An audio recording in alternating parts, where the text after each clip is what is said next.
आज इस क्लास में हम बात करेंगे कि सीटेट 2026 में जो पेपर फर्स्ट आपका होगा उसमें गणित के 30 प्रश्न पूछे जाएंगे और आपके मन में एक प्रश्न चल रहा होगा कि सर ये जो 30 प्रश्न आएंगे गणित के ये कहाँ से आएंगे, हम किस तरह के प्रश्नों का अभ्यास करें, कैसे पढ़ें कि सर हम जो आने वाला 8 फरवरी को पेपर है सीटेट का पेपर फर्स्ट उसमें गणित में 30 में 30 प्रश्न सही कर लें। तो इसके लिए ये क्लास आपके लिए बहुत ही ज्यादा महत्वपूर्ण है। इसके लिए आज इस क्लास में हम आपको जो है एक पेपर लाए हैं सीटेट का। यह पेपर जो आपका 2024 में हुआ था उसके जो है कि गणित के मैथमेटिक्स के जो है 30 प्रश्नों को देखेंगे और ये 30 प्रश्न इतने ज्यादा इंपॉर्टेंट हैं आपके लिए। अगर इन प्रश्नों को आप देख लिए तो बिल्कुल आपको पैटर्न समझ में आ जाएगा।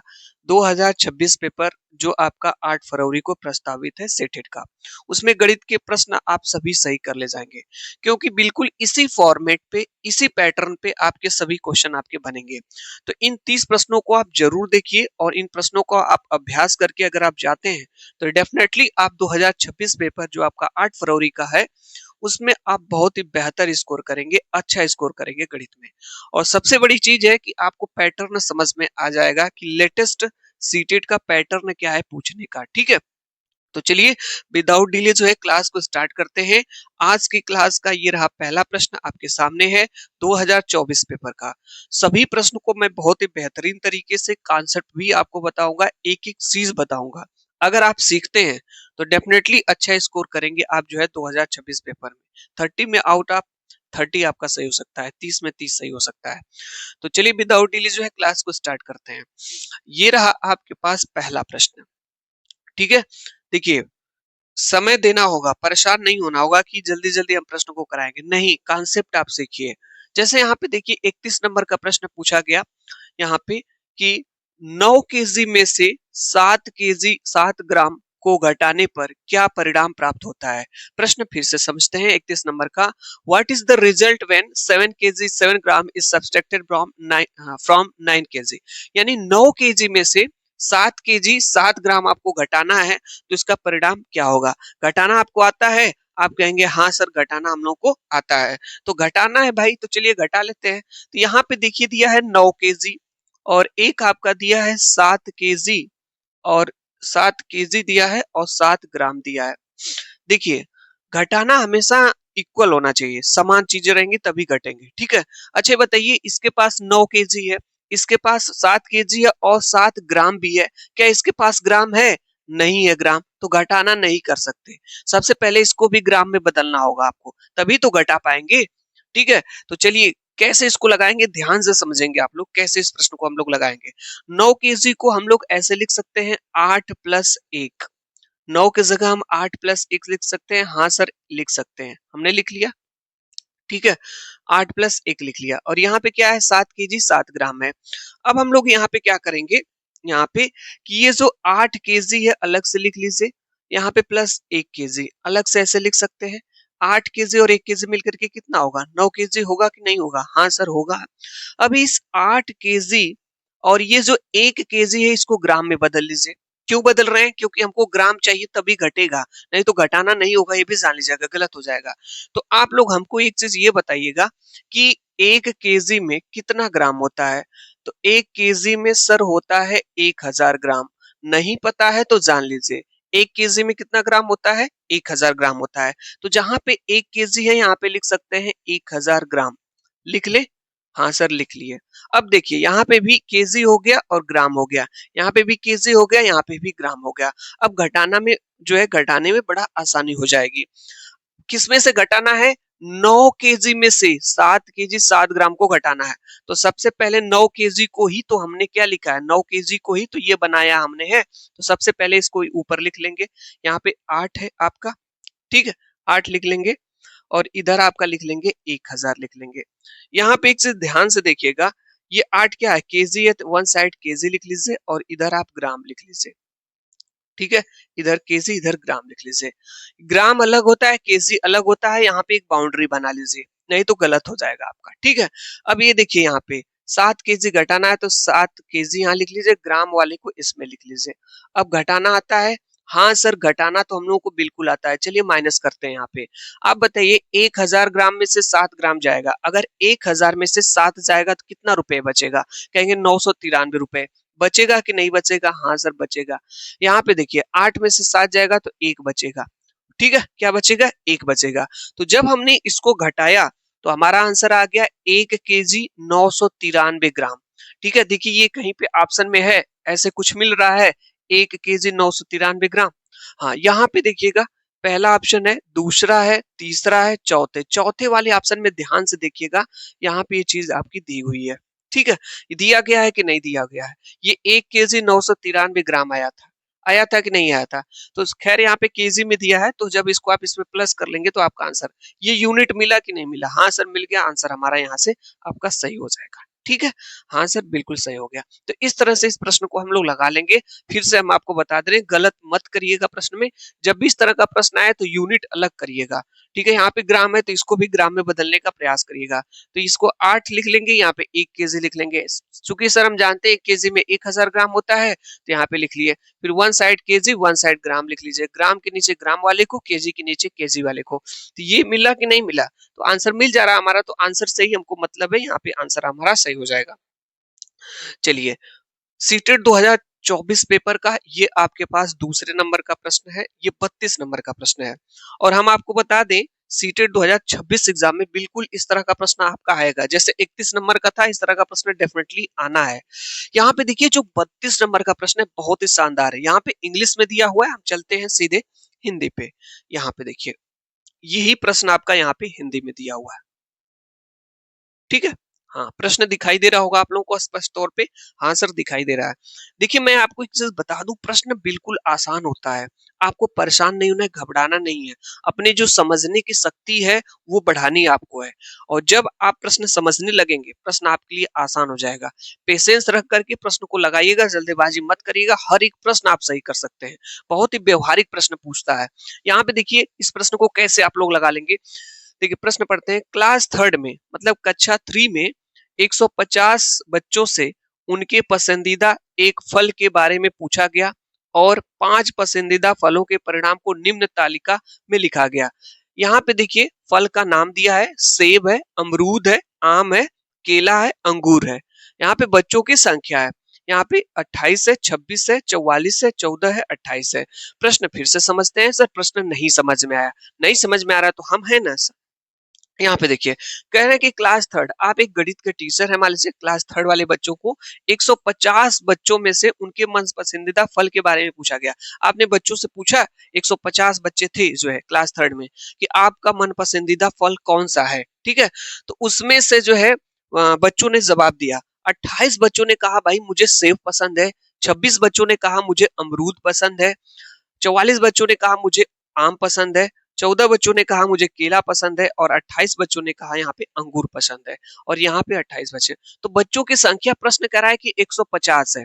बच्चों की संख्या कितनी है? 150 बच्चों की संख्या है। लेकिन यहाँ पे थोड़ा सा बच्चों की संख्या आप गिनिए कितनी है। चलिए काउंट कर लेते हैं। 8 6 14, 14 4 18, 18 4 22, 22 और 8, 22 और 8 30 होता है। हासिल 3 हो गए यहाँ पे।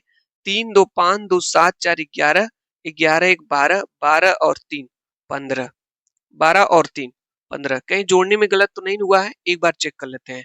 8 6 14, 4 18, 18 4 22, 22 8 30, 3 हो गया हासिल। फिर यहाँ पे 3 2 5 2 7 4 11, 11 1 12, 12 2 14, 140। अच्छा, यहाँ पे तो एक चीज है कि कह रहा है कि 150 बच्चों से पूछा गया उनके कि आप लोगों का मन पसंदीदा फल कौन सा है।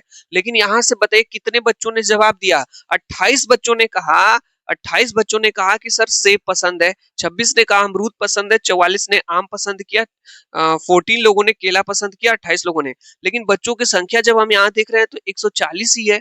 और ये कह रहे हैं कि बच्चों की संख्या 150 है और 140 ने ही तो जवाब दिया इसके डाटा के अनुसार। तो यहाँ पे पूछ रहा है प्रश्न, सही विकल्प को चुनिए। यहाँ पे देखिए पूछा है कि सेब और अमरूद पसंद करने वाले बच्चों की संख्या समान है। सेब और अंगूर क्या है? सेब और अमरूद पसंद करने वाले बच्चों की। तो सेब और अमरूद को देखिए यहाँ पे भाई कहाँ पे है सेब और अमरूद? सेब और अमरूद पसंद करने वाले बच्चों की संख्या समान है। तो सेब आपके 28 बच्चे पसंद कर रहे हैं, अमरूद आपके 26 पसंद कर रहे हैं। ठीक है, आगे पढ़ लेते हैं। अंगूर और केलों को पसंद करने वाले बच्चों की संख्या का अंतर 16 है। अंगूर और केले, तो कहाँ पे अंगूर है भाई? अंगूर कहाँ पे है? यहाँ पे देखिएगा 28 है, और केले कितने हैं यहाँ पे? 14 है। तो 28 में से 14 घटा दीजिए, तो यहाँ पे 14 आ जाएगा, लेकिन ये बता रहा है 16 है। यहाँ पे देखिए, आम और केला पसंद करने वाले बच्चों की संख्या, आम और केला, तो आम यहाँ पे है, केला यहाँ पे है। 44 और ये 14, कितने पसंद करेंगे? 4 4 8 और 4 1 5, मतलब 58 लोग यहाँ से हो जाएंगे। तो कह रहा है कि अमरूद पसंद करने वाले बच्चों की संख्या की दोगुनी है। तो अमरूद पसंद करने वाले बच्चों की संख्या की दोगुनी, 26 दूना 52। आगे दिया है कि 10 बच्चे इस तालिका में दिए गए किसी भी फल को पसंद नहीं करते हैं। अब आप कहेंगे सर इन सब ऑप्शंस को पढ़े, इससे क्या मतलब निकला है? तो देखिए, हम आपको बता दें, हमेशा एक आपको लॉजिकल आंसर सोचना है। ठीक है, इसमें सही कौन सा है? तो ये आपका गलत है। क्यों गलत है? ध्यान से समझिए। सेब और अमरूद पसंद करने वाले बच्चों की संख्या समान है। जितने बच्चे सेब पसंद करते हैं उतने अमरूद पसंद करते हैं? नहीं, सेब 28 और अमरूद 26, पहला ही ऑप्शन गलत। दूसरा है यहाँ पे अंगूर और केलों, अंगूर और केलों को पसंद करने वाले बच्चों की संख्या का अंतर 26 है। नहीं, 26 नहीं है, ये भी गलत है, ये भी गलत है। लास्ट वाला ऑप्शन आपका सही है कि 10 बच्चे इस तालिका में दिए गए किसी भी फल को पसंद नहीं करते हैं। ऐसा क्यों? आपको तुरंत समझ लेना चाहिए था। हम आपको पहले ही बताए हैं, 150 बच्चों से कहा गया पसंद करने के लिए, 140 ने ही जवाब दिया। तो इसमें से 140 ने जवाब दिया, तो 10 लोगों ने कोई भी चीज नहीं पसंद की, इसमें से कोई भी चीजें उन लोगों ने पसंद नहीं की। तो यही वाला ऑप्शन आपका बेस्ट है, चौथा वाला ऑप्शन।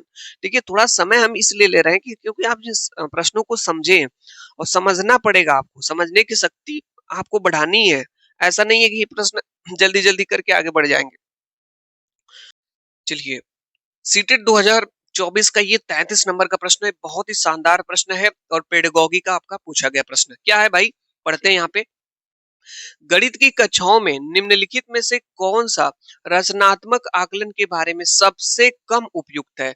प्रश्न अच्छे से पढ़ना है, सभी उपयुक्त है, लेकिन उसमें से पूछा गया सबसे कम उपयुक्त है किसके बारे में? रचनात्मक आकलन के बारे में पूछा गया है। ठीक है, रचनात्मक आकलन के बारे में यहाँ पे पूछा गया। पहला ऑप्शन सही होगा कि दूसरा, कि तीसरा, कि चौथा। प्रश्न अच्छे से पढ़िए। सबसे पहले आपको समझना होगा कि रचनात्मक आकलन क्या होता है। पहले इनके ऑप्शंस को देख लेते हैं। पहला ऑप्शन है, यह विद्यार्थियों की भ्रांतियों की पहचान करने में सहायता करता है। बिल्कुल सही बात है। यह संचयी मूल्यांकन उपलब्ध कराता है, जो कि बच्चों की श्रेणीबद्ध करने में सहायता करता है। यही वाला ऑप्शन आपका सही हो जाएगा। ठीक है, सबसे कम उपयुक्त आपका यही है। यह संचयी मूल्यांकन उपलब्ध कराता है कि जो कि बच्चे को श्रेणीबद्ध करने में सहायता करता है। अब आपके मन में प्रश्न आ रहा होगा कि सर रचनात्मक आकलन के बारे में नहीं बताया। तो देखिए, रचनात्मक आकलन क्या होता है, ध्यान से समझ लीजिए। इस पे आपका सीटेट 2026 में 1 से 2 प्रश्न बनना तय है। इसके बारे में बात करते हैं, रचनात्मक आकलन के बारे में। यहाँ पे देखिएगा आप लोग, तो रचनात्मक आकलन के बारे में इसका सही ऑप्शन आपका सेकंड था। इसको इंग्लिश में बोला जाता है फॉर्मेटिव फॉर्मेटिव असेसमेंट असेसमेंट है। देखिए, आकलन जो होता है वो दो तरीके का होता है, ध्यान से समझेंगे आप लोग। आकलन दो तरीके का होता है, एक होता है आपका रचनात्मक, और एक आपका होता है योगात्मक। ठीक है, और इनसे दोनों से प्रश्न बनता है। जैसे रचनात्मक आकलन क्या होता है? आकलन मतलब होता है असेसमेंट। ठीक है, जैसे जो रचनात्मक आकलन होता है, जैसे आप गणित के टीचर हैं, आप बच्चों को पढ़ा रहे हैं स्कूल में, तो आप रचनात्मक आकलन के माध्यम से बच्चों का आप अच्छा आकलन कर पाएंगे। ऐसा क्यों होगा? रचनात्मक आकलन क्या होता है? जब बच्चों को आप होमवर्क देते हैं, ठीक है, होमवर्क देते हैं, फिर बच्चों का आप नोटबुक चेक करते हैं, बच्चों को आपने कोई टॉपिक पढ़ा लिया, फिर उसके बाद आप उसका टेस्ट लेते हैं, तो रचनात्मक जो आकलन होता है, ये समय समय पर होता रहता है, समय समय पर होता रहता है। ठीक है, ये हमेशा होता रहता है, कंटिन्यूट। यानी बच्चा क्या सीख रहा है, उसके अंदर सीखने की जो प्रोसेस है, कितना विकास हुआ सीखने का, ये जो है रचनात्मक आकलन से पता चलता है, फॉर्मेटिव असेसमेंट से। लेकिन वहीं पे जो योगात्मक आकलन होता है, ये देखे होंगे स्कूलों में योगात्मक आकलन जो है किया जाता है। अर्धवार्षिक परीक्षा होगी, वार्षिक परीक्षा होगी, हाफ ईयरली होगी, एनुअल होगी, क्वार्टरली होगी, परीक्षा होती है, और उसके बाद बच्चों को उस पे ग्रेड के माध्यम से या नंबर दे दिया जाता है। तो ये बच्चों का योगात्मक आकलन होता है, जिसे इंग्लिश में सब समिटी असेसमेंट करते हैं और रचनात्मक आकलन समय समय पे होता रहता है। इसीलिए अगर आप बच्चे को बेहतर बनाना चाहते हैं, बच्चा ने क्या सीखा है, इसलिए उसको बच्चे का रचनात्मक आकलन करते रहना चाहिए, ताकि ये पता चल सके बच्चे के अंदर जो है कितना सुधार हुआ है, कितना इम्प्लीमेंट हुआ है जो है। तो यहाँ पे यही पूछा गया था कि गणित की कक्षाओं में निम्नलिखित में से कौन-सा रचनात्मक आकलन के बारे में सबसे कम उपयुक्त है? तो सबसे कम उपयुक्त आपका यही हो जाएगा। यहाँ पे देखिए, यह विद्यार्थियों की भ्रांतियों की पहचान करने में सहायता करता है, बिल्कुल सहायता करता है। जब आप रचनात्मक आकलन करेंगे तो उनकी हेल्प मिलेगी उनकी भ्रांतियों की पहचान में।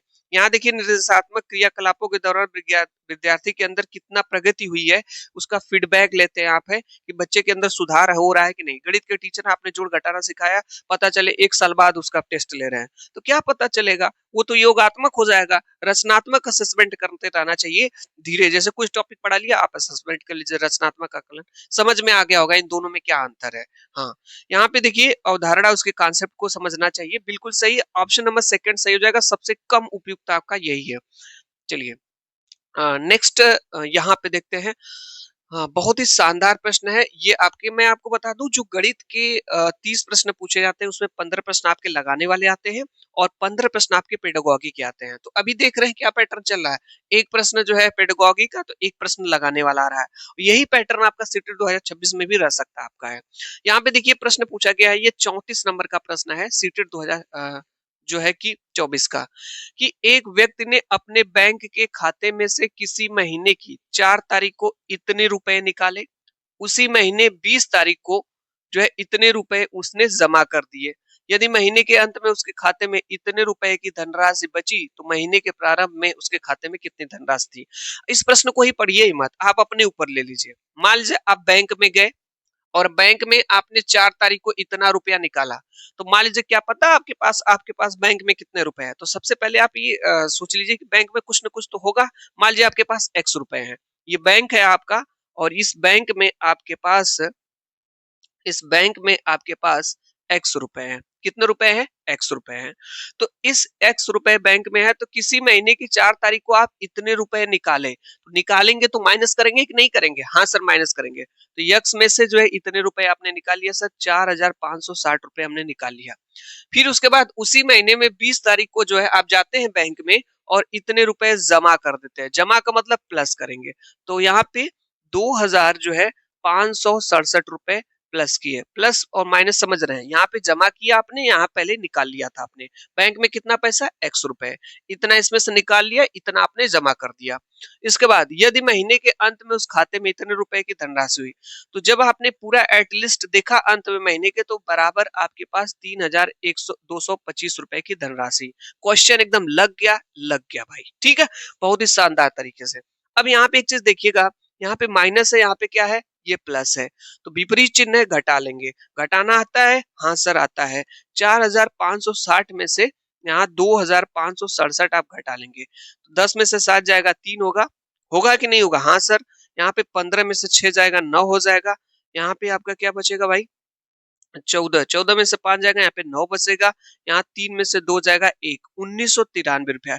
जब इसको हमने यहाँ पे घटाया तो ये बचा x माइनस 1993 आया, ठीक है, बराबर यहाँ पे 3,225 हो गया, 125।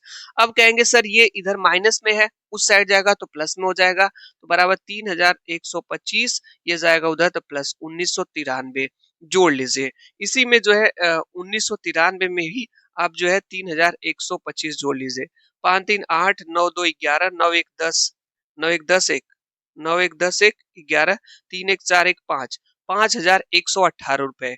कितने रुपए? 5,118 रुपए आपके बैंक में थे, तभी आपने इतना निकाला, उतना फिर उसमें जमा किया, फिर भी आपके पास इतना बचा हुआ था।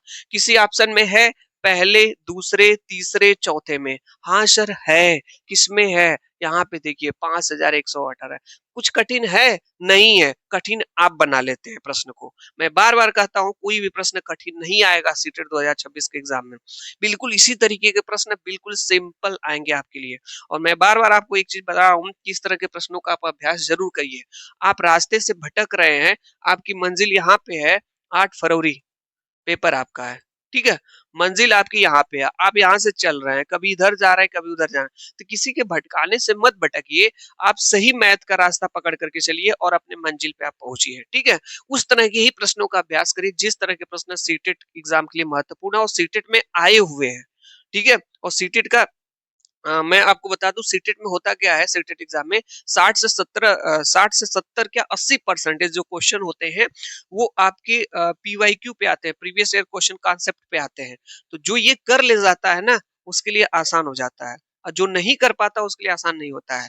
अभी तक बहुत से लोग क्लास छोड़ करके देख चले गए होंगे, सर बहुत टाइम ले रहे हैं, 4 ही क्वेश्चन कराए। कॉन्सेप्ट सीखिए मेरे भाई, क्वेश्चन के पीछे मत भागिए, ठीक है?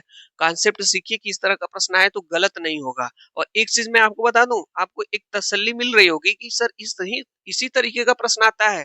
अरे मैं क्या बताऊंगा, आप देखिए ना 2024 पेपर का ही तो है, 2024 में पेपर आया हुआ था, उसी को मैं करा रहा हूँ आपको।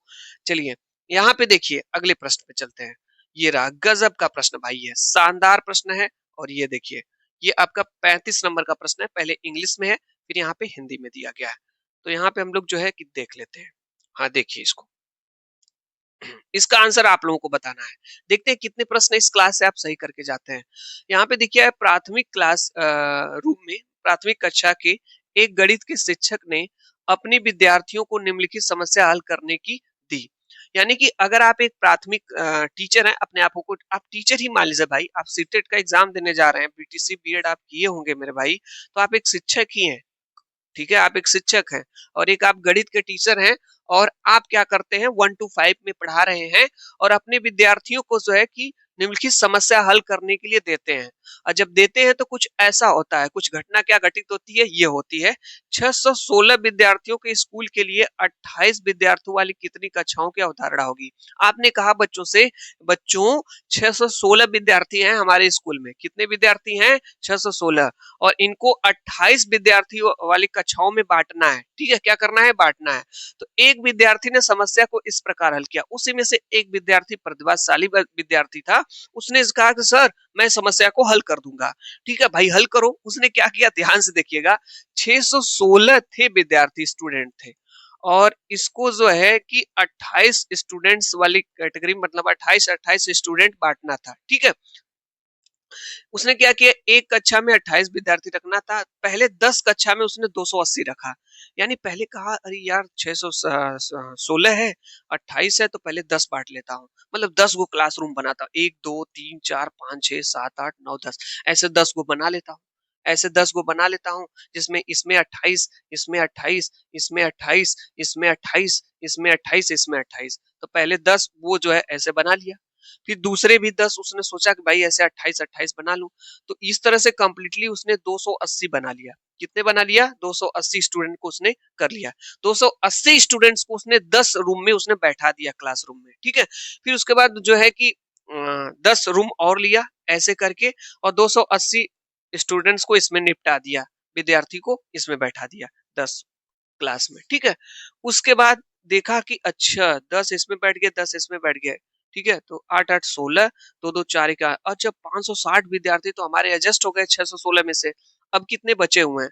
तो देखा उसने कि हमारे जो 56 है वो अभी भी बचे हुए हैं, ठीक है? तो 28 का ही तो बांट रहा है, 28 का ही बैठाना है। एक क्लास में कितने लोग बैठाना है, 28 को बैठाना है। 560 लोगों को बैठा दिया और कहा 616 है। थोड़ा सा घटा करके देख लेता हूँ, तो यहाँ पे उसने देखा कि अभी भी 56 लोगों को बैठाना है, तो एक काम करता हूँ, दो दो कैटेगरी और बना लेता हूँ, 28 का एक क्लासरूम, 28 का एक क्लासरूम बना लेता हूँ। तो देखिए 2 का ऐसे बना लिया, तो फिर ये देखिए 6 से 16 लोगों को बैठा लिया उसने। अब यहाँ पे दिया गया प्रश्न है, निम्नलिखित में से विद्यार्थियों द्वारा उपयोग की गई कलन विधि के लिए कौन सा सबसे उपयुक्त है? उपयुक्त तो चारों हैं आपके, लेकिन यहाँ पे पूछा गया है कि सबसे उपयुक्त है, सबसे बेहतर ऑप्शन कौन सा आपका होगा। प्रश्न को अच्छे से पढ़ना है। यहाँ पे देखते हैं सबसे अच्छा उपयुक्त कौन है। यहाँ पे है, यहाँ पे देखिए दिया है, विद्यार्थियों ने समस्या हल करने के लिए विभाजन के वितरण और सहचर्य दोनों नियमों का प्रयोग किया। हो सकता है भाई विद्यार्थी ने समस्या हल करने के लिए एक गलत कलन विधि का उपयोग किया। क्या उसने कोई गलत कलन विधि का उपयोग किया? भाई सही का ही तो उपयोग किया है, गलत तक कोई चांस ही नहीं बनता है।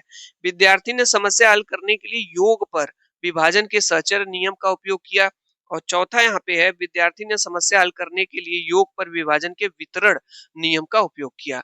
यहाँ पे एक चीज ध्यान से आप समझिएगा, उसने किया क्या है यहाँ पे, बच्चे ने किया क्या है, बालक ने, कि विद्यार्थी ने समस्या हल करने के लिए योग पर योग पर विभाजन के सहचर नियम का उपयोग किया। बिल्कुल यही ऑप्शन आपका सही हो जाएगा, यही वाला ऑप्शन आपका सही हो जाएगा। ठीक है, उसने किया क्या है, उसने जो है कि हल करने के लिए योग किया। योग किया मतलब यहाँ पे देखिए जोड़ा है 280 280, अच्छा मेरे 560 लोग यहाँ पे बैठ गए, फिर 56 लोगों को और बैठाया, तो पहले उसने योग किया है, उसके बाद उसने जो है विभाजन लगाया है।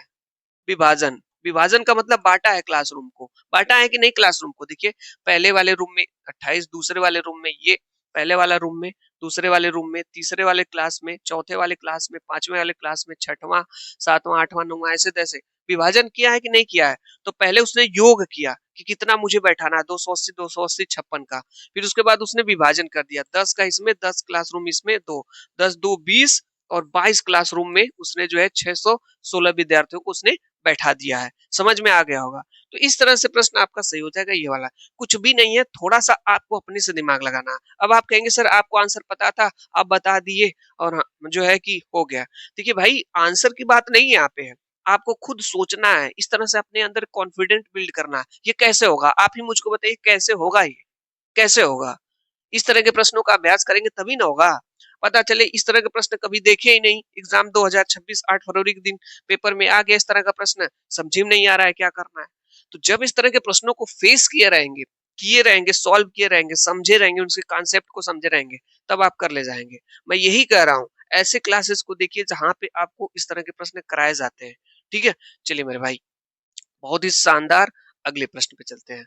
अच्छा, ये रहा 36 नंबर का प्रश्न आपके सामने, और बहुत ही गजब का प्रश्न है, और ये बहुत सिंपल प्रश्न है। पूछा यहाँ पे 36 नंबर का कि एक त्रिभुज जिसकी सभी भुजाएं अलग अलग लंबाइयों की होती हैं कहलाता है, यानी a triangle having all sides of different lengths is called, कौन सा जो है कि ट्रायंगल कहलाता है। एक सम विषमबाहु त्रिभुज, एक समकोण त्रिभुज, एक समबाहु त्रिभुज, एक समद्विबाहु त्रिभुज। ध्यान से समझिए, सबके बारे में मैं यहाँ पे बता दे रहा हूँ आपको। विषम बाहु, देखिए बाहु मतलब होता है भुजा, बाहु मतलब क्या होता है, भुजा। ठीक है, समबाहु, समबाहु मतलब होता है सबके बारे में बताते हैं, पहले यहाँ समझते हैं। एक त्रिभुज जिसकी सभी भुजाएं अलग अलग लंबाइयों की होती हैं, तो जिस कोई त्रिभुज है जिसकी सभी भुजाएं अलग अलग लंबाइयां की होती हैं, वो त्रिभुज आपका कहलाता है विषमबाहु। जैसे ये आपका त्रिभुज है और इसमें आपकी ये वाली भुजा है, ये मान लीजिए एक है, ये दो है, ये तीन है, तीनों अलग अलग है कि नहीं, तो यही विषमबाहु त्रिभुज कहलाता है। और यही वाला ऑप्शन आपका सही हो जाएगा, यानी एक प्रकार का ऐसा त्रिभुज, एक ऐसा त्रिभुज जिसकी सभी भुजाएं अलग अलग होती हैं, विषमबाहु त्रिभुज कहलाता है।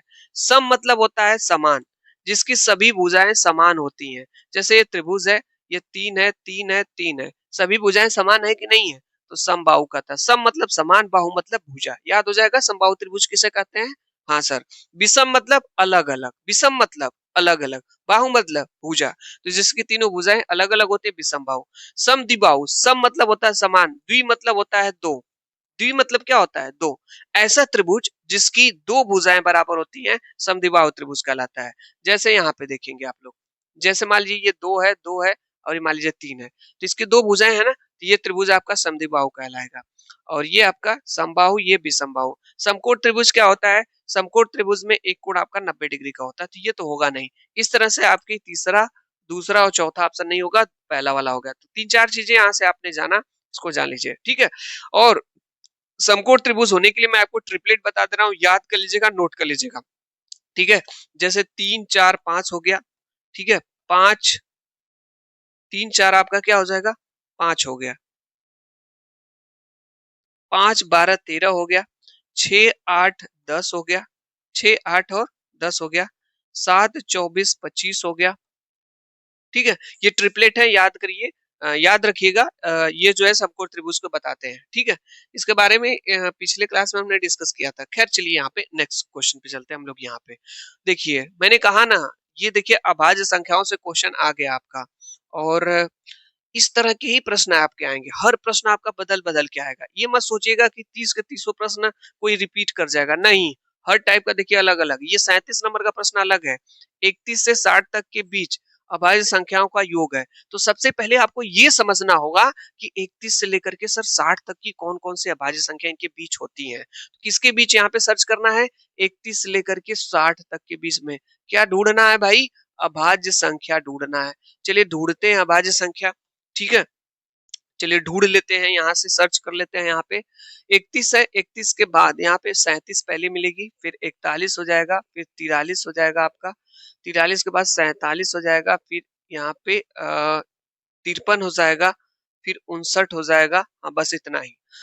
ठीक है, तो यहाँ पे 1 2 3 4 5 6 सबको जोड़ लीजिए। 37 है यहाँ पे तो जोड़ने का तरीका आसान है। यहाँ से देखिए जोड़िए, 7 1 8 8 3 11 11 8 7 11 7 18 18 3 21 21 और 9 21 और 9 कितना होता है? 30 होता है।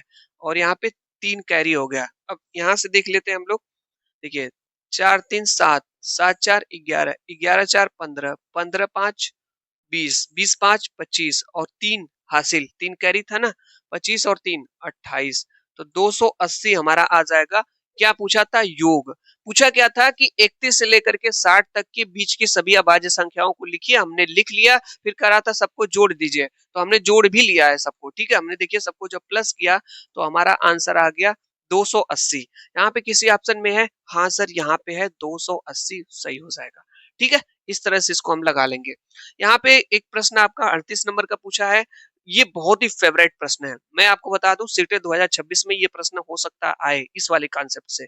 जितने भी प्रश्न है सभी महत्वपूर्ण आपके लिए है। यहाँ पे देखिए दिया है 201 के पूर्ववर्ती और 4781 के परवर्ती का गुणनफल है। तो आपको कंफ्यूज नहीं होना है। ठीक है, पूर्ववर्ती को इंग्लिश में प्रेडेसेसर और परवर्ती को सक्सेसर कहा जाता है। देखिए पूर्ववर्ती, जब पूर्ववर्ती कहेगा तो पहले, पूर्व मतलब पहले होता है। नहीं पता है तो याद कर लीजिए, पूर्व मतलब होता है पहले। ठीक है, और पर मतलब होता है बाद में। पर मतलब बाद में। तो देखिए 201 की पूर्ववर्ती, तो बताइए 201 का पूर्ववर्ती क्या होगा? तो जो 201 संख्या है उससे पहले वाली संख्या कौन है? 200 है। तो 201 का पूर्ववर्ती आपका हो जाएगा यहाँ पे 200। हो गया, 201 का पूर्ववर्ती 200 और 4781 के परवर्ती, परवर्ती मतलब बाद में, पर मतलब बाद में, और पूर्व मतलब पहले। तो इसके बाद में बताइए कौन संख्या आएगी? 4781 के बाद आ जाएगा 4782। फिर कह रहा है कि का गुणनफल बताइए। दोनों लिख लिया आपने। इसके बाद कह रहा है इसका गुणनफल बताइए। गुणा करना है। देखिए गुणा बड़े बहुत ही आसानी से आप कर लेंगे। यहाँ पे पहले डबल जीरो है तो पहले डबल जीरो यहाँ पे बढ़ा लीजिए। ठीक है, बस बचा यहाँ पे क्या? 2। अब 2 का गुणा इन सब में कर लीजिए। 2 दूना यहाँ पे 4 हो जाएगा। फिर यहाँ पे 2 8 16 हो जाएगा। 7 दूना 14 1 15 हो जाएगा। और 4 दूना 8 1 9 हो जाएगा। ये कहीं ऑप्शन में है? ये कहीं ऑप्शन में दिख रहा है? हाँ सर यही ऊपर तो दिख रहा है, यही हो जाए। नहीं, यहाँ पे नहीं है, गलत हो जाएगा। हाँ, जैसे हम गलती किए हैं इसी तरह आप भी कर सकते हैं जल्दी में। तो इस बात का ध्यान रखिएगा आप लोग, गलत ना हो। यहाँ पे ये ऑप्शन ऑप्शन नंबर 4 है। ये देखिएगा 400 लास्ट में यहाँ पे दिया है यहाँ पे, और 956 है। तो ये ऑप्शन आंसर आपका हो जाएगा, सही हो जाएगा। समझ में आ गया? हाँ सर समझ में आ गया। ये 38 नंबर का प्रश्न था। चलिए आगे चलते हैं, अगला प्रश्न है, इसका आंसर आपको बताना है।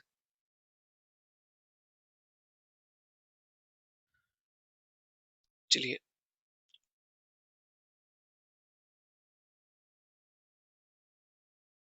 देखिए ये 39 नंबर का प्रश्न है। यहाँ पे पूछा गया है कि सबसे उपयुक्त संज्ञानात्मक कौशल क्या है जो विद्यार्थियों को विशेषताओं और गुणों के अनुसार आकृतियों को पहचानने और उसका समूह बनाने में मदद करता है?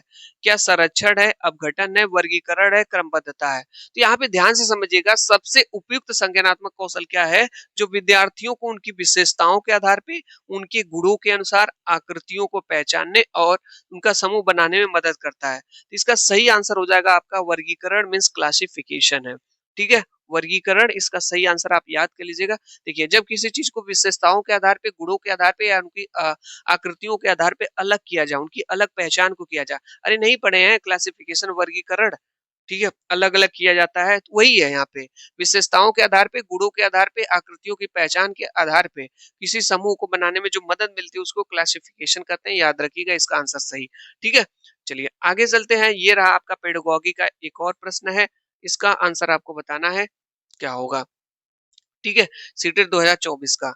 विद्यार्थियों को भाग की समस्या हल करने में कठिनाई आती है क्योंकि विद्यार्थी जैसे आप बच्चों को गणित पढ़ा रहे हैं, उनको जो है कि भाग की समस्या मतलब जब भाग लगाते हैं तो उनको जो है अ, समस्या होती है, प्रॉब्लम होती है। ऐसा क्यों? पहला ऑप्शन है भाग की समस्याओं की दैनिक जीवन में कोई उपयोगिता नहीं है। अरे भाई नेगेटिव ऑप्शन तो बिल्कुल भी नहीं होगा, इस बात का ध्यान रखिएगा। मान लीजिए प्रश्न आपको नहीं आ रहा है, फिर भी देखिए कितनी आसानी से आप सही कर ले जाएँगे। भाग की समस्याओं के दैनिक जीवन में कोई उपयोगिता क्या भाग जो होती है, इसका हमारे जीवन में कोई उपयोग नहीं होता है? पहले तो यही गलत बता रहे हो, आप नहीं होगे, आप जाओ। ठीक है? दूसरा है भाग की समस्याओं को हल करने के लिए कोई अनौपचारिक कलन विधियाँ नहीं होती। अच्छा ये बताइए भाग की समस्याओं को हल करने के लिए कोई विधि नहीं होती है, कोई मेथड नहीं होता है? नहीं होता है, ये भी गलत बोल रहे हो भाई, ऑप्शन नंबर 2 आप भी नहीं होगे, जाओ आप। भाग की समस्याएं हल करने के लिए यह आवश्यक है कि विद्यार्थी जमा मतलब जोड़, घटा मतलब घटाना, गुणा करना अच्छी तरीके से जान ले। ठीक है, बिल्कुल यही ऑप्शन आपका सही हो जाएगा। आप कहेंगे सर क्यों, ऐसा क्यों सर, हमको कैसे पता चलेगा कि यही वाला ऑप्शन सही होगा? अरे भाई आप बचपन में भाग सीखे होंगे, ये भाग है। मान लीजिए आपको भाग देना है 9 में 2 की, भाग देना है ना आपको, तो 2 का आप पहाड़ा पढ़ते हैं, 2 दूना 4, 2 तें 6, 2 चौक 8। तो जब आप पहाड़ा पढ़ते हैं ना 2 का पहाड़ा पढ़ेंगे, कितनी बार पहाड़ा पढ़े हैं? 4 बार भाग गई, पहाड़ा कितनी बार पढ़े? 4 बार। हुआ कि नहीं? तो आप यहाँ पे जो चीज़ लिखते हैं ना तो इसका इसमें गुणा करके लिखते हैं। तो पहली बात इसमें गुणा का ज़रूरत पड़ी कि नहीं पड़ी? हाँ सर पड़ी। जब यहाँ पे आप 8 लिख लेते हैं तो फिर इसमें से घटाने की ज़रूरत पड़ती है। तो घटाना की ज़रूरत पड़ी कि नहीं पड़ी? तो इन सब की ज़रूरत पड़ती है। जमा, घटा, गुणा अच्छी तरीके से अगर बच्चा जानेगा तभी जो है। तो ये प्रश्न पूछा था विद्यार्थियों को भाग की समस्या हल करने में कठिनाई आती है। भाग की समस्या उन बच्चों को हल करने में कठिनाई आती है जिनको अगर बच्चों को जोड़ नहीं आएगा, घटाना नहीं आएगा, गुणा नहीं आएगा। ठीक है? इसलिए बच्चों को पहले जोड़, घटाना, गुणा सिखाया जाता है, उसके बाद भाग सिखाई जाती है क्योंकि भाग में इन तीनों का अहम रोल होता है। ठीक है? जोड़ का भी, घटाना का भी, गुणा का भी होता है। समझ गए होंगे आप लोग? हाँ सर समझ गए। यहाँ विद्यार्थी भाग का चिन्ह पसंद नहीं करते। अच्छा, ये कौन सी बात हुई कि विद्यार्थी भाग का चिन्ह ही नहीं पसंद करते हैं? मतलब उनको ये नहीं पसंद है बच्चों को? ऐसा कुछ नहीं है। लॉजिकल आंसर आपको सर्च करना है, हमेशा एक बेहतरीन आंसर सर्च करना है। ये नहीं कि आप जो है कि ऐसे आंसर सेलेक्ट कर लेंगे जो जिसका कोई मतलब नहीं। हमेशा एक लॉजिकल आंसर आपको सेलेक्ट करना है। समझ में आ गया होगा? हाँ सर समझ में आ गया होगा। देखिए सभी प्रश्न बहुत ही शानदार है, मजा आएगा आपको प्रश्न पढ़ करके। ये देखिएगा इस प्रश्न को इसका आंसर आप बताएंगे। ये मैथ पेडागोगी का अगला प्रश्न है। यहाँ पूछा है दूसरी कक्षा के अधिकांश शिक्षार्थी 4 कैंडी और 3 कैंडी जैसी दो मात्राएं जोड़ने में सक्षम होते हैं, लेकिन जब वह वर्कशीट पर 4+5 करने के लिए कहा जाता है तो अधिकांश वही शिक्षार्थी ऐसा करने में असमर्थ होते हैं। राष्ट्रीय पाठ्यचर्या रूपरेखा 2005 के अनुसार इसका क्या कारण है? यानी आप क्लास सेकंड के बच्चों को पढ़ा रहे हैं, गणित पढ़ा रहे हैं, जब वो अधिकांश उसमें से जो बच्चे हैं, जो विद्यार्थी हैं, जो शिक्षार्थी हैं, 4 कैंडी और 3 कैंडी जैसी दो मात्राएं जोड़ने में सक्षम होते हैं। दो मात्राओं को जोड़ने में क्या होते हैं? सक्षम होते हैं। लेकिन जब वर्कशीट पर 4+5 करने के लिए कहा जाता है तो बच्चों बच्चे जो होते हैं, शिक्षार्थी जो होते हैं, ऐसे करने में असमर्थ हो जाते हैं। तो एनसीएफ 2005 के अनुसार इसका क्या कारण है? पहला है, दूसरा है, तीसरा है, चौथा ऑप्शन। पढ़िए हमारे साथ प्रश्न को, लेकिन हमसे पहले आप सोचने का प्रयास करिए। पहला ऑप्शन है शिक्षार्थी वास्तविक गणित सीखने में रुचि नहीं रखते। हमने कहा ना हमेशा आपको एक लॉजिकल आंसर सोचना है। देखिए रटने से कुछ नहीं होगा, सोचेंगे कि रट लेंगे पेडागोगी तो कुछ नहीं होगा। समझ विकसित करिए, अपना कॉन्फिडेंस बढ़ाइए। ठीक है, यहाँ पे देखिए शिक्षार्थी वास्तविक गणित सीखने में रुचि नहीं रखते। भाई बच्चे गणित में रुचि नहीं रखते, ये कोई लॉजिकल आंसर नहीं है, नहीं होगा ये। नेगेटिव ऑप्शन है शिक्षार्थी अमूर्त गणितीय प्रतीकों के उपयोग के लिए तैयार नहीं होते हैं। तीसरा है शिक्षार्थी को योग ठीक तरह से नहीं सिखाया जाता है। अरे भाई ये कौन सी बात हुई कि बच्चों को जो है कि जोड़ जो है अच्छे से नहीं सिखाया जाता है, ये भी लॉजिकल आंसर नहीं है। कुछ शिक्षार्थी गणितीय कौशल में कमजोर होते हैं। हाँ, ये हो सकता है, कुछ शिक्षार्थी गणितीय कौशल में कमजोर हो सकते हैं, लेकिन ये भी नहीं होगा। सबसे बेस्ट ऑप्शन आपका सेकंड है, शिक्षार्थी अमूर्त गणितीय प्रयोगों के उपयोग के लिए तैयार नहीं है। ये एनसीएफ 2005 के अनुसार पूछा था, इसका कारण तो यही सही हो जाएगा। अमूर्त का मतलब होता है जो चीजें बच्चों के सामने कोई ऐसा उदाहरण दिया जाए, जो प्राइमरी के बच्चे होते हैं उनके सामने कोई ऐसा एग्जाम्पल लाया जाए ताकि बच्चे उन चीजों को मूर्त रूप से देख करके प्रयोग करके सीखें। अमूर्त गणित आप सिखाएंगे तो नहीं अभी सीख सकते, उनका विकास, उनका जो सीखने की शक्ति है उतनी ज्यादा डेवलप नहीं होती है। ठीक है, तो आप उनको अमूर्त नहीं मूर्त गणितीय प्रतीकों के लिए जो है तैयार नहीं होते, अमूर्त के लिए। तो प्राइमरी वाले बच्चों के लिए मूर्त जरूरी है। ठीक है, जो चीजें उनको सामने दिखाई दे प्रत्यक्ष रूप से, उस पर विश्वास करेंगे। चलिए अगला प्रश्न यहाँ पे है, और ये प्रश्न मैं आपको बता दूं, जब मैं 2018 का पेपर आपको कराया था, 2018 का पेपर, तो 2018 के पेपर में ये प्रश्न मैंने कराया था। मैंने कहा ना, सीटेट का प्रश्न का एक लेवल है पूछने का कि उसी कॉन्सेप्ट पे क्वेश्चन बार बार आते हैं, और जो ये समझ जाता है उसका मैथ में 30 में 30 करके आता है, और जो ये नहीं समझता है बाकी इधर उधर से पढ़ते रहता है उसका नहीं हो पाता है भाई। तो यही बात है कि आप इस तरह के प्रश्नों का अभ्यास करिए, आएगा तो फटाक से आप आंसर टिक करके आगे निकल जाएंगे। यहाँ देखिए दिया है तीसरी क्लास का, मतलब थर्ड क्लास का बच्चा है। एक विद्यार्थी से जब एक 105, यहाँ पे देखिए 105 को अंक के रूप में लिखने के लिए कहा गया, तो वह उसे ये लिखता है। अरे हम लोग नहीं गलती करते थे, हम लोग भी तो गलती करते थे। जैसे हम लोगों से कहा जाता था 105 लिखे, बड़ा कंफ्यूजन हो जाता था इसमें कितना जीरो होगा, तो बच्चे को कहा गया तो बच्चे ने ये लिख दिया 105 को। ठीक है, लिखता है या लिखती है बस। ठीक है, यहाँ पे यह इंगित करता है, यह क्या इंगित करता है? पहला ऑप्शन, दूसरा, तीसरा, चौथा। पहला ऑप्शन है उसने स्थानीय मान के अवधारणाओं को समझने में और सहायता की आवश्यकता है। दूसरा है वह गणित सीखने में अयोग्य है। मैं बार बार कर रहा हूँ, नेगेटिव ऑप्शन नहीं होगा, हमेशा एक लॉजिकल आंसर ही सर्च करना आपको है। मेरे क्लास में आप धीरे धीरे सीख जाएंगे हर एक चीज। ठीक है, आपके जो पेडागोगी के प्रश्न सही होने लगेंगे। आप अच्छा आप ही बताइए, वह गणित सीखने में अयोग्य है? ठीक है, नहीं, ऐसा नहीं हो सकता, बच्चे गणित सीखने में अयोग्य नहीं होते हैं। विद्यार्थी सीखने में कमजोर है, ये भी नहीं है। अच्छा बताइए, विद्यार्थी सीखने में कमजोर है, सीखने में कमजोर कुछ भी नहीं है, गलती से उसने लिख दिया है। ठीक है, यहाँ पे वह शरारती है। अच्छा, उसने इसको 105 को लिख दिया तो शरारती हो गया? अरे भाई क्यों बहका रहे हो आप लोग? दूसरे, तीसरा, चौथा नहीं होगा, ऑप्शन नंबर फर्स्ट करेक्ट हो जाएगा। जब बच्चा इस तरह की गलतियां करता है तो उसको जो है कि स्थानीय मान का जो अवधारणा है, कॉन्सेप्ट है, उसको समझने की जरूरत है। यानी उसको जो ये इकाई, दहाई, सैकड़ा, हजार, 10,000, लाख, ये प्लेसिंग उसको नहीं पता है। शायद उसको पता रहती, शायद हम लोग ही जब इसको लिखते थे तो आप बताइए, हम लोगों को प्लेसिंग पता रहती थी, जिसको तो सही लिख लेता था। अच्छा, ये इकाई के स्थान पे रहेगा, दहाई के स्थान पे, सैकड़े के स्थान पे, नहीं तो 105 वो ऐसे नहीं लिख लेता। उसको समझ ही नहीं आया कि इकाई, दहाई, सैकड़े में कौन किसको कहाँ पे लिखे, हो सकता है डबल जीरो रहेगा। तो बच्चे को स्थानीय मान की अवधारणा को समझने में और सहायता की आवश्यकता है, यही उसको जरूरत है, इसी की वजह से उसने गलत कर दिया है। ठीक है, बहुत ही शानदार। क्या कुछ कठिन प्रश्न है? एकदम कठिन नहीं होता है, कठिन आप बना के रखे हैं। मेरे कहने से आप अभ्यास करते रहिए, डेली 15 से 20 प्रश्न आप लगाइए, PYQ लगाइए, practice set previous year question paper, आपका मैथ बहुत बेहतरीन हो जाएगा।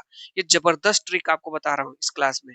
अगर आप डेली 15 से 20 प्रश्न ऐसे लगाते हैं जो सीटेट के प्रीवियस ईयर क्वेश्चन पेपर है, पहले के पूछे गए हैं, तो आपका मैथ एक हफ्ते में मैं श्योर लिखित दे रहा हूँ आपको, आपका मैथ बहुत अच्छा हो जाएगा। लेकिन आप एक काम करेंगे ही नहीं, 15-20 क्वेश्चन लगाएंगे ही नहीं आप डेली। ठीक है, 20-25 लगाइए भाई। ठीक है, आप अभ्यास करिए, मैथ आपका श्योरली अच्छा हो जाएगा। 1 महीने का अभी भी समय है, मैथ में आप अच्छा स्कोर करके आएंगे। ठीक है, यहाँ पे चलते हैं अगले प्रश्न पे। ये रहा आपके पास अगला प्रश्न, यहाँ पे देखेंगे, ये भी शानदार प्रश्न है, इसका आंसर आपको बताना है। भिन्नों की अवधारणा के संदर्भ में निम्नलिखित में से कौन सा कथन सत्य नहीं है? नहीं वाले प्रश्नों को आपको ध्यान से पढ़ना है। कह रहा है कि भिन्नों की अवधारणा, जैसे बच्चों को भिन्न सिखाना है, फ्रैक्शन सिखाना, उसकी अवधारणा, अवधारणा मतलब उसके कॉन्सेप्ट को सिखाना है बच्चों को, तो इसमें से कौन सा सही नहीं है? पहला, दूसरा, तीसरा, चौथा। पहला ऑप्शन है, पढ़ लेते हैं। यह एक समान वस्तुओं वाले समूह के भाग को निरूपित करता है। दूसरा है एक भिन्न का गणितीय चिन्ह नोटेशन एक अनुपात के रूप में निरूपित किया जा सकता है। अच्छा ये बताइए हमें, ये जो भिन्न होता है, भिन्न का जो चिन्ह है, भिन्न भिन्न होता है कोई चीज, तो उसमें क्या होती है, ऊपर अंश होता है और नीचे क्या होता है, आपका हर होता है। ये 20 में क्या होता है, 20 में तो ये आपका होता है अनुपात का चिन्ह, अनुपात को बताता है। यही आपका भाग को बताता है कि नहीं बताता है? हाँ सर बताता है। जैसे आपको लिखना हो 2/3 तो इसको लिख सकते हैं 2:3। आपने इसी को तो रेशियो बनाया है, ठीक है। तो यही कह रहा है कि एक भिन्न का गणितीय जो चिन्ह होता है, जो नोटेशन होता है, एक अनुपात के रूप में निरूपित किया जा सकता है। हाँ बिल्कुल निरूपित किया जा सकता है। यहाँ पूछ रहा है सत्य नहीं है, ये तो सत्य है भाई, ये सत्य है, ये सत्य है। तीसरा है यह एक पूर्ण का वह भाग निरूपित करता है जो कि एक से बड़ा हो। चौथा यहाँ पे एक भिन्न का गणितीय चिन्ह नोटेशन एक विभाजन समस्या को निरूपित करने के लिए किया जा सकता है। विभाजन मतलब भाग को दिखाता है। मैं कितनी बार आपको बताया, ये जो चीज है अनुपात को भी बताती है, भाग को भी बताती है। अभी हमने लिखा कि नहीं लिखा वहां पे, तो विभाजन का मतलब वही होता है भाग। क्या होता है, भाग को। तो ये भाग को भी निरूपित करता है, ये भिन्न जो है, भिन्न ये जो होती है, ये भी सही है, ये भी आपका सही है। यह एक समान वस्तुओं वाले समूह के भाग को निरूपित करता है। ठीक है, तो बिल्कुल ये भी बात सही है। जैसे मान लीजिए यहाँ पे कोई चीज है, यहाँ पे कोई चीज है, इसको आपने 2 भागों में बांटा, इसको भी आपने 3 भागों में बांट दिया। तो यहाँ पे यही तो कह रहा है समान वस्तुओं वाले समूह के भाग को निरूपित करते, तो ये भी आपका सही है। अब आप कहेंगे सर कौन सा ऑप्शन गलत है? ये वाला ऑप्शन आपका गलत है, तीसरा सही हो जाएगा। ये सत्य नहीं है।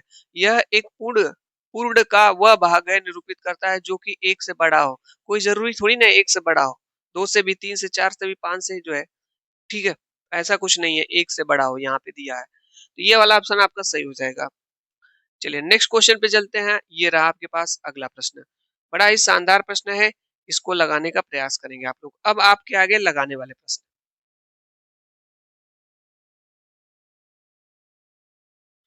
देखिए। यहाँ पे जो प्रश्न है पूछा है कि राधा सोमवार, बुधवार और शुक्रवार को प्रतिदिन 3 किलोमीटर 725 मीटर चलती, इतना चलती है। किस किस किस किस दिन चलती है, ध्यान से सुनिएगा। सोमवार के दिन, बुधवार के दिन, शुक्रवार के दिन, प्रतिदिन। सोमवार के दिन 3 किलोमीटर 725, बुधवार के दिन भी इतना, शुक्रवार के दिन भी इतना, रोज चलती है, डेली का काम है, 3 दिन। उसके बाद देखिएगा मंगलवार और बृहस्पतिवार, मंगल और बृहस्पतिवार को वह प्रतिदिन 2 किलोमीटर 9 मीटर, ठीक है, चलती है। तो उसके द्वारा सोमवार से शुक्रवार तक चली गई कुल दूरी कितनी होगी? बहुत ही सिंपल प्रश्न है, केवल आपको बहकाता है। सीटेट में ना केवल आपके धैर्य की परीक्षा ली जाती है कि आप प्रश्न सही कर पाएंगे कि नहीं। बस इतना प्रश्न का जो लेंदी प्रोसेस बना दिया जाएगा, आप प्रश्न देख करके डर जाएंगे, मुझको नहीं आ रहा है और ये कैसे लगेगा। ऐसा कुछ भी नहीं है, ऐसा कुछ भी नहीं है। प्रैक्टिस करिए, अभ्यास करिए, कॉन्फिडेंस बिल्ड होगा। प्रैक्टिस मेक्स मैन परफेक्ट, हम अपने हर क्लास में बताते हैं, ठीक है। आप ज्यादा से ज्यादा अभ्यास करिए, 15 से 20 प्रश्न रोज लगाइए मेरे कहने से। मैथ आपका अच्छा होगा तो होगा भाई, ठीक है। यहाँ पे देखिए इस प्रश्न को लगा लेते हैं। सोमवार, मंगलवार, बुधवार कितने दिन है? 1 2 3, और यहाँ पे ये 4 5 दिन की बात है। तो यहाँ पे देखिए एक चीज समझते हैं हम लोग है कि यहाँ पे लिख लेते हैं, ठीक है। देखिएगा आप लोग, सोमवार के दिन सोमवार लिख लीजिए, जो उसके बाद यहाँ पे मंगलवार है, नहीं बुधवार है, यहाँ बुधवार लिख लीजिए। बुधवार के बाद क्या है? शुक्रवार है, तो शुक्रवार लिख लीजिए। लिख लिए। अब देखिए कितना कितना चल रही है। सोमवार के दिन, बुधवार और शुक्रवार, प्रत्येक दिन 3 किलोमीटर 725, तो 3 किलोमीटर ये चल रही हैं, 3 किलोमीटर 725 चल रही हैं।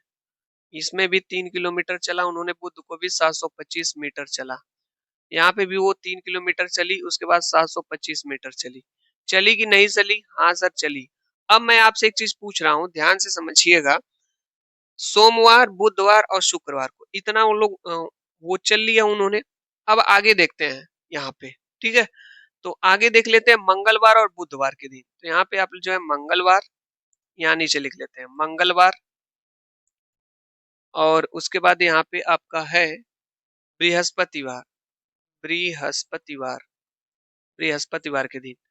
तो मंगलवार और बृहस्पतिवार के दिन 2 किलोमीटर 9 मीटर, ठीक है। तो ये चल रही है यहाँ पे आपका 2 किलोमीटर और यहाँ पे 9 मीटर। इस दिन भी 2 किलोमीटर 9 मीटर।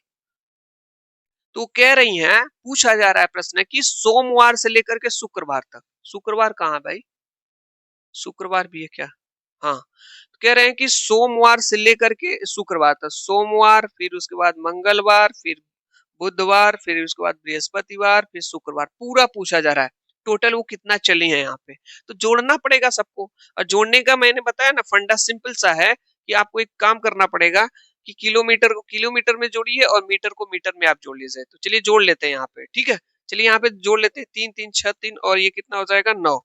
तो ये पहले इसको जोड़ लेते हैं, 9 किलोमीटर हो गया, इसको जोड़ लेते हैं, 5 3 15 हो जाएगा, और 2 2 4 2 6 1 7 हो जाएगा, और 7 दूना 14 7 3 21 21 21 और ये 21, हाँ 21 हो जाएगा, ठीक है। यहाँ पे हो जाएगा, इन्होंने कितना चला, यहाँ अलग अलग कर लीजिए, 9 किलोमीटर और 2175 मीटर, 9 किलोमीटर और 2175 मीटर चला। यहाँ पे देखिए कितना चला इन्होंने, 4 किलोमीटर, और यहाँ पे 9 दूना 18 मीटर, ठीक है, तो ये हो गया।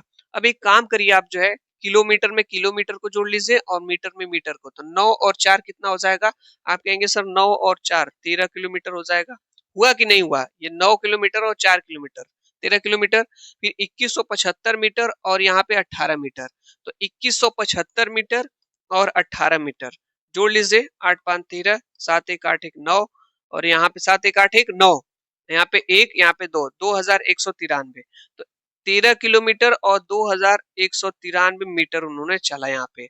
अब एक बात यहाँ पे समझ में आपको आनी चाहिए कि ये 2193 मीटर है, और एक चीज हमने आपको बताया है इससे पहले ही कि 1 किलोमीटर में आपका 1000 मीटर होता है, यानी 1 किलो में कोई चीज 1000 होती है, 1 किलोग्राम है तो 1000 ग्राम होगा, 1 किलोमीटर है तो 1000 मीटर होता है, ये बात आपको समझ लेनी होगी, ठीक है। तो यहाँ पे बताइए 2193 है, तो इसको हम लोग ऐसे लिख सकते हैं, 13 किलोमीटर को रहने दीजिए, इसको हम लोग कहेंगे सर, इसको लिख सकते हैं 2000, अगर 2193 रुपए को 2000 प्लस 193 रुपए लिख सकते हैं कि नहीं, तो 2000 1 किलोमीटर में जो है, 1 किलोमीटर में 1000 मीटर, मतलब 1000 मीटर में 1 किलोमीटर, तो 2000 मीटर में कितने किलोमीटर, 2 किलोमीटर होगा।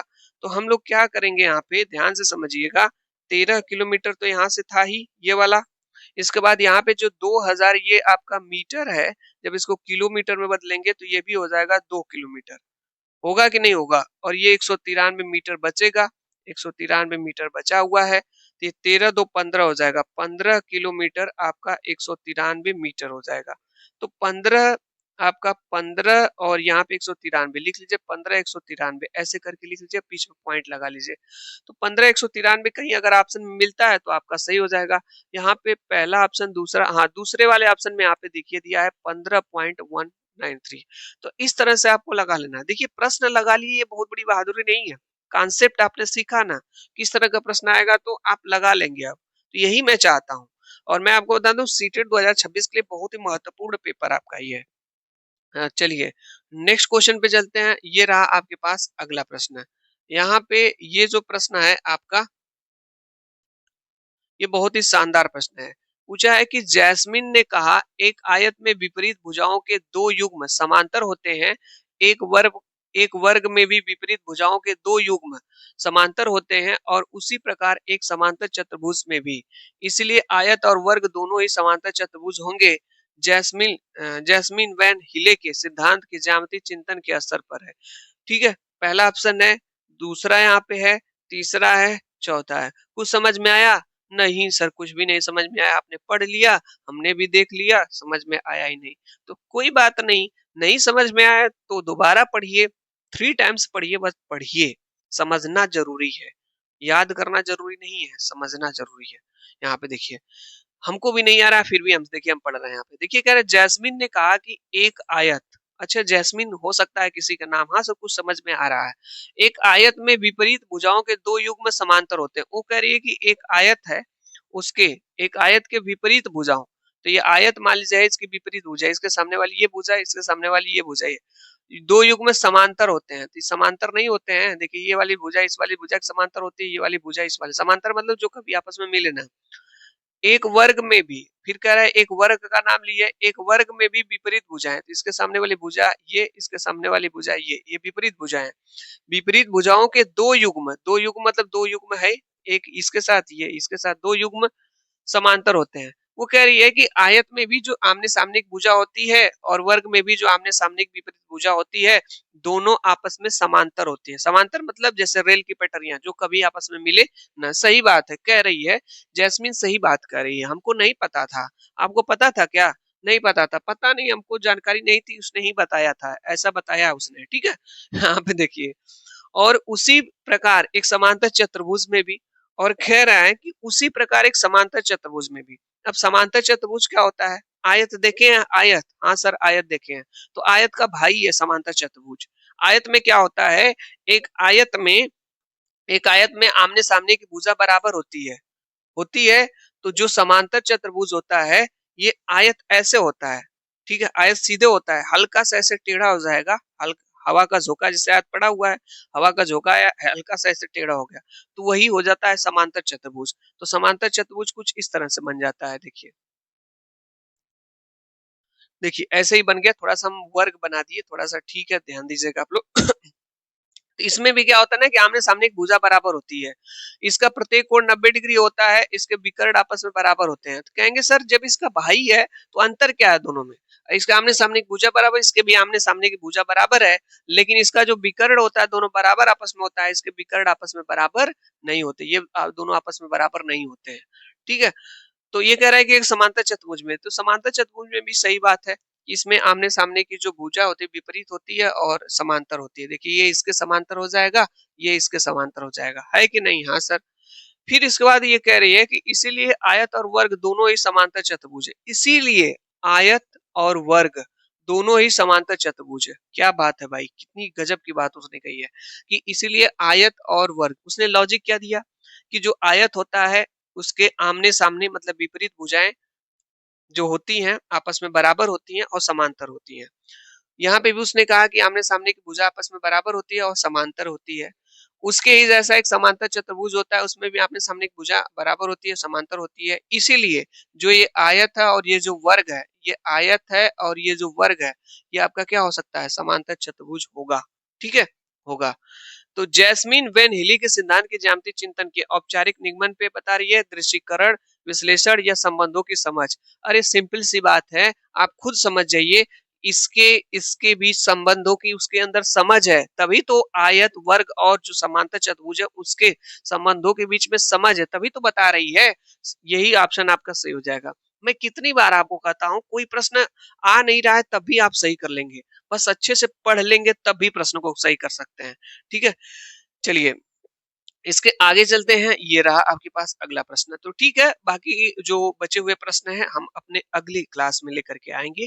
तो सीटेट पेपर फर्स्ट के लिए अगर आप 2026 के लिए प्रिपरेशन कर रहे हैं तो आप उस तरह के प्रश्नों का अभ्यास, मेरी आपसे रिक्वेस्ट रहेगी, जरूर करिए। मैं अपने हर क्लास में आपसे बार बार कह रहा हूँ आप, ताकि ये ना हो कि एग्जाम देने के बाद आपको पता चले, आपको पश्चाताप हो कि मैं इस तरह के प्रश्नों का अभ्यास नहीं किया।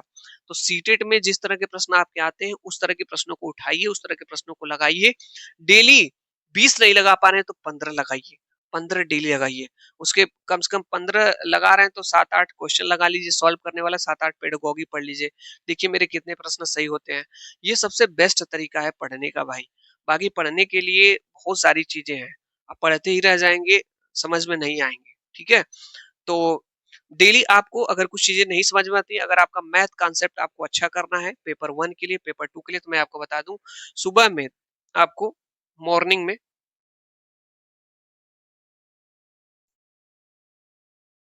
हाँ यहाँ पे देख लीजिएगा एक मिनट, सुबह में आपको जो है पेपर 1 के लिए, अगर सीटेड पेपर 1 के लिए आप मैथ पढ़ना चाहते हैं, सीटेड पेपर 1 मैथ, आपको डेली 10 बजे सुबह में क्लास मिलेगी।